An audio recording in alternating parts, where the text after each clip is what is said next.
Hey, so today I'm going to be talking about The Legend of Zelda Breath of the Wild.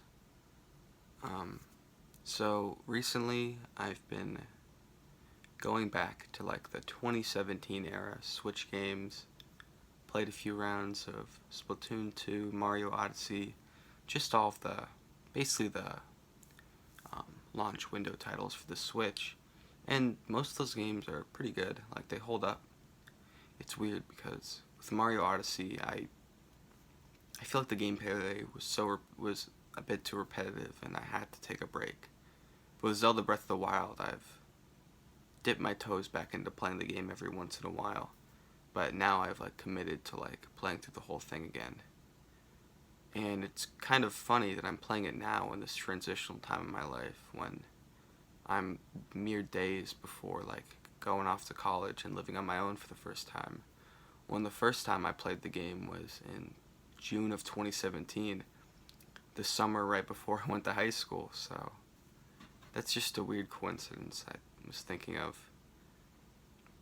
The game is I the more I play it, the more I just appreciate all the design subtleties and just how expansive the world is. When I was little, I always dreamed of a game that would simulate the experience of climbing a mountain, like camping, food, like resource management, uh, strength, not strength in like a burly man way, but like I don't know, just like a game that simulated something like that. I remember I'd imagine it. Specifically, I was at Burger King when I was thinking about it when I was like 12. Um, I sometimes when I was bored and walking around in the forest, I'd like pretend that real life was a video game.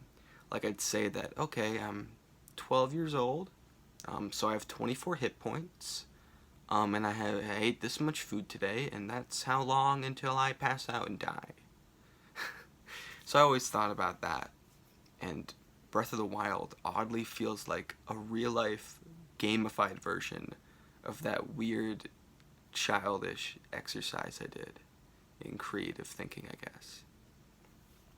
In the game, you have hearts, you have all the energy stuff. It's remarkable how they get the experience and that joy of exploration, because exploration is more and more the most important part of video games to me. Um, it's funny because um, in the beginning of the 3D era, it seemed like there was a balance between exploration and like movement, but as time goes on, the balance just keeps tipping. I'd say the three pillars of 3D action games are action, adventure, so like exploration, and movement. And most games neglect one of those, but Breath of the Wild is pretty remarkable in how all three of those are fantastic. The combat system is super fun, the physics work great, the exploration is the best in just about any game I'd ever played, and the movement is also really good. There's so many fun options, like the glider is so good. I love being able to look at the expansive world, and the shield surfing is so much fun. I wish there was more options to do it in the world. It's something that when you get the idea to do it, it's so much fun. The game is just I love how I don't know ornate it is. It feels like I'm still discovering stuff as I play it now. You still get these moments where you just realize like, oh, where you put together the pieces of like random environmental details. Like I didn't even know there was a fort. I forget what it's called, but it's a fort they built this like kind of crummy wall right in front of a bunch of guardians, and they've just been living there. Like I didn't even know that was in the game, and there's just so many different areas and biomes. It covers so much ground that like I can't even fathom that it was like made by like people. It almost seems like it was like auto-generated with how expansive it is. But at the same time, so many details in the world building make it very obvious that someone actually designed this. Like sometimes I think about games and how like hard it must be to make terrain that works in different situations. And that's why some games have less, I guess, surface area, if that makes sense. Like, the more complex a game is, the more likely the game is to have a small, closed area. Like, I'm trying to think of a good example. The example I think of the opposite is like a Lego game, like Lego Batman.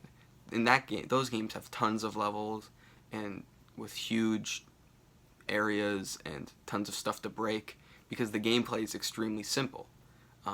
Maybe every character's an ability. They destroy stuff. There's grappling hooks. There's really not much to it, and that's why they're able to build so much terrain and make it the game so quickly. And they make a billion Lego games. And same with like games that don't use terrain, games that have different forms of content, like music games. Songs are as easy as programming the notes in. There's like 1,000 Guitar Hero songs, and Just Dance gets released every year. But for Breath of the Wild, it's crazy because there's a huge amount of stuff to explore, and the depth of all the things you can do in that land is also equally vast. There's so many different ways you can approach situations. And the combat and the world, it's just blows my mind that they're even able to accomplish that. And Nintendo doesn't go for stuff like that. They really don't. They don't go for like big games. They're the ones I feel like go for the closed off experience more. And when they go for a big open game, it's always something like Animal Crossing where where the area is, it's more about customizability, I guess. Or maybe Animal Crossing's the only one. I guess Metroid Prime, but that's done by Retro Studios. And even then you can tell through the backtracking that the area is kind of, I mean, they do a great job of building those worlds, but you can tell those games had very rough developments. For Breath of the Wild, it just knocks them out of the park. It blows the other Zelda games out of the water. I can't, I used to never like the Zelda games. And now it's even harder to find, I guess, motivation to play them when it's just, they feel so lifeless and closed off. You always have to you always have to find the right solution to every problem, and it's just very constricting, and it makes me feel dumb. And the games have great aesthetics. I wish games like Wind Waker or Majora's Mask were any other type of gameplay besides 3D Zelda games, because I'm sure I would love them. But Breath of the Wild it's finally it's like the old 3D Zelda games are a simulation of what the ideas Breath of the Wild does. Actually, I'm speaking in tongue. I'm twisting my tongue. Maybe I should rephrase it. Breath of the Wild is Breath of the Wild. Should I even bother trying to save this? Whatever. I don't know, it just makes the other Zelda games look like they're a demo for a bigger game that was not even finished. I guess. That sounds too rude, but whatever. Yeah, the game, it's just Breath of the Wild. I don't know, I'm trying to think of just more things I was thinking of while I was playing it. I love the shrines are super fun. Korok seeds are everywhere. The towns are so detailed. They almost seem like these perfect little handcrafted dioramas. They're beautiful. It's funny how they fit all this old Zelda traditions into the game through small areas of the game where there's just so much more breathing room. You still have those towns like you would in a normal Zelda game. You still have dungeons, but there's just so much actual stuff in between them. It's crazy. I don't know. It just makes me appreciate the design so much. I think it might be the best game Nintendo's made in the past 10 years. Sometimes I lose faith in Nintendo because they produce a lot of games that you honestly would... they have a lot of poor business practices, and sometimes it feels like they've lost their touch. Especially in the past 5 years. the games have been coming out slower than, well, around the same pace, but new games have been coming out slower than ever.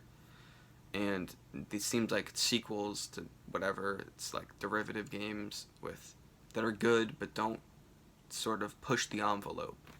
That's what this generation's been missing. Their games have not pushed the envelope at all. Mario Tennis is another tennis game. Mario Golf is another golf game.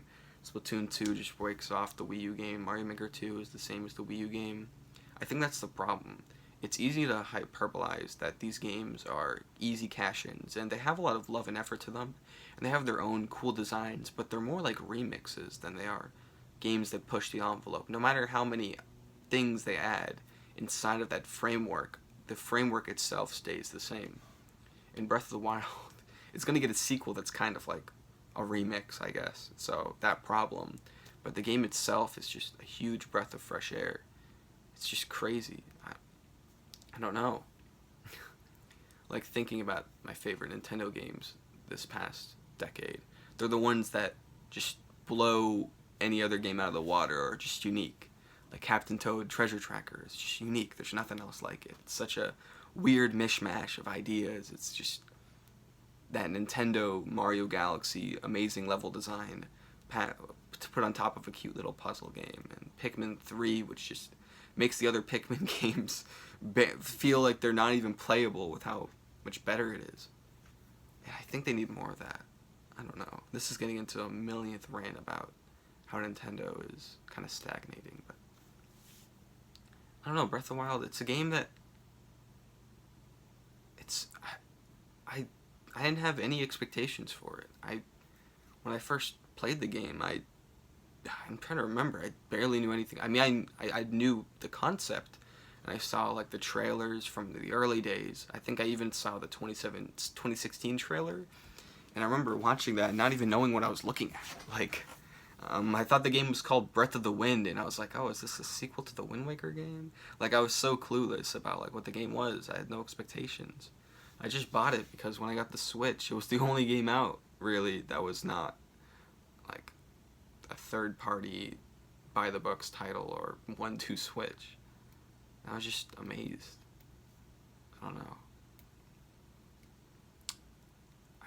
I went to my old save file and I was like reminiscing over some random things that I feel like I would have done differently, or just like the stuff I had in my inventory and how it could tell a story of its own. Like how I think I remember like some items were like there's very few of them because I always sold them, but like I don't know. It's just an important achievement. That sounds stupid. Whatever. That's all. I don't know if I'm going to be continuing making YouTube videos for a while. I can do these easy, simple talking videos, like, whenever.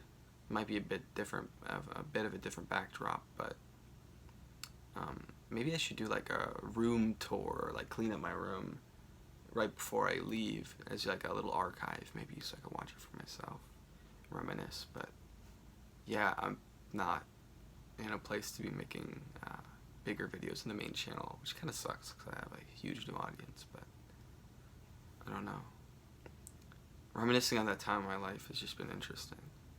I was so scared going into high school, and I'm the same way now. I'm way more confident that I'll be able to meet people and that it'll be a great time. Like, I honestly I see nothing but brightness in the future for going to college, but during high school was so rocky. I remember, like, of course, COVID, but there was other things where I just was so down in the dumps for so long. And I was looking at my old tweets, and they're so angry, and I feel really remorseful for that, because I don't want to spread that kind of anger. And even if I do make a few decent points, it's lost in the arbitrary angriness